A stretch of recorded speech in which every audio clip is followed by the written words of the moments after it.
ጀግና መሞቱን መቼም ሁላችሁም ሰምታችኋል ብዬ አስባለሁ። ማታ ሁላችንም ተጨንቀን ነበር። እንግዲህ ገለውታል። እኔን የገረመኝ ለወራት ያን ሁሉ ሲዝቱ አሜሪካና ኢራን እንዴት በገዛ መኖሪያቸው ውስጥ ይገኛሉ። በጣም ነው የገረመኝ። ኢራንስ እስከመች ነው መሪዎቿን እያስገደለች የምትቀጥለው? እንዴት ነው በውጊያ ላይ ሁሌ መሪዎቿን የምታስገድለው? ያው አያቱላህ በልጃቸው ተተክተዋል። አዳዲስ ነገሮች ይኖራሉ ተብሎ ይጠበቃል።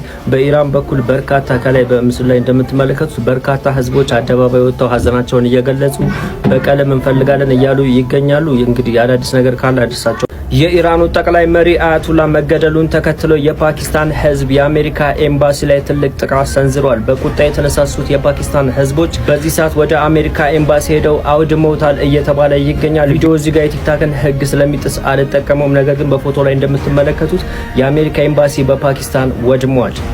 የአያቶላውን ሞት ተከትሎ እንግዲህ ከኢራን ውጪ በተለያዩ ሀገራቶችም ተቃውሞዎች እየተጧጧፉ ነው ያሉት። ከዛ ውስጥ እንግዲህ ሁለተኛውን ብዙ የሺአ ህዝብ ቁጥር የምትይዘው ፓኪስታን ውስጥ እንግዲህ ተቃውሞዎች እየተሰሙ ነው።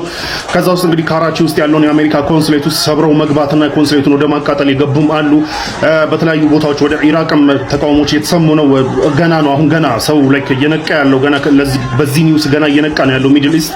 ደግሞ ቶፖፍታ ደግሞ ወደ ካሽሚርም ኢንዲያ በተለይ ኢንዲያ አድሚኒስትሬተር ታደርገው ካሽሚር ውስጥም አመጾች ተነስተው እንግዲህ ከኢንዲያ ሴኩሪቲ ፎርሶች ጋር ጸቦች ምናምን ነገር አሉ። ገና ነገራቶች ገና ዴቨሎፕ እያደረጉ ነው። ግን ካራቺ ውስጥ ግን የአሜሪካን ኤምባሲ ሰብረው ገብተው እንግዲህ ጉዳት አድርሰዋል ማለት ነው። አሁንም የኢራን ሪቮሉሽነሪ ጋርድ አሁንም ጥቃቱን መሰንዘሩን አላቆምም። አሁንም ወደ እስራኤል ወደ ገልፍ ሀገራት በተለይ ወደ ዱባይ በጣም በተደጋጋሚ የሮኬቶችና ድሮኖችን እየላከ ጉዳት እያደረሰ ነው።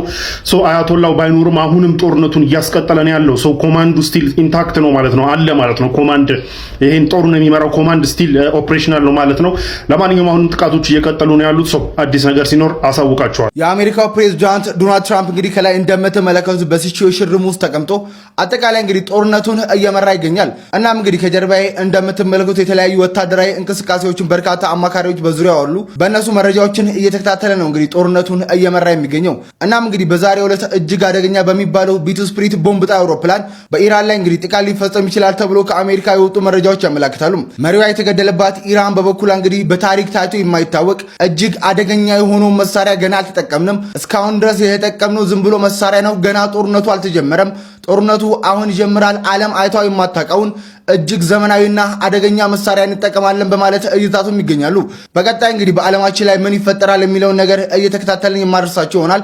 የፕላስ ምልክቷን የነካችሁ ፎሎ ማድረግ ቤተሰብ ይሁኑ። አያቶላ አሊ ኻሜኒ እንግዲህ መገደላቸውን ኢራን አረጋግጣለች። እሳቸውን የሚተካቸው ሰው ማን ነው የሚለው ጉዳይም አሁን ላይ እርግጥ ወደ መሆን እየቀረበ ይገኛል። ኢራኖች ይፋ ያደረጉት እንዳሉት መረጃዎች መሰረትም በወጣትነታቸው ልክ እንደዚህ እንዳሉ ማለት ነው በ30 ዓመታቸው የወለዱት ልታቸው ሙጅታባ አሊ ኻሜኒ አያቶላ አሊ ኻሜኒን ተክተው እንግዲህ ስልጣኑን ይዛሉ ተብሎ እየተጠበቀ ይገኛል።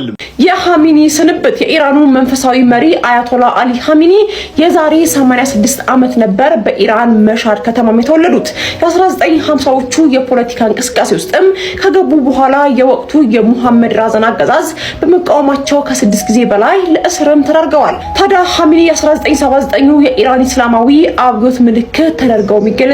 ከአብዮቱ በኋላም የግድያ ሙከራ ተደርጎባቸውም ነበረ። ቀኝ እጃቸውም ፓራላይዝም ሆኗል። የኢራን ፕሬዝዳንት ሆነውም አገልግለዋል። ከ1989 እስከ ትናንትና ድረስም በመንፈሳዊ መሪነትን ኢራንን አገልግለዋል። ኻሜኒ ለኢራን ኢንዱስትሪ እድገትና ለኒውክሌር ማብላላት ትልቅ ስራ ሰርተዋል። በተለያዩ ጊዜያትም ከሶሪያ፣ ከየመን፣ ከኢራቅና ከፍልስጤም እንዲሁም ደግሞ ከራሽያ ጎንም ቆመዋል። ኻሜኒ በትናንትናው ዕለትም በእስራኤልና በአሜሪካ ጥቃት ህይወታቸው አልፏል። ታዲያ አሁን ላይ ኢራናውያን በቴህራን የኻሜኒ ግድያ ተከትሎ ሀዘናቸው ለመግለጽም ተሰባስበው ይገኛሉ። ለተጨማሪ መረጃ መለሳለሁ። አዲስ መሪ ተተክቷል።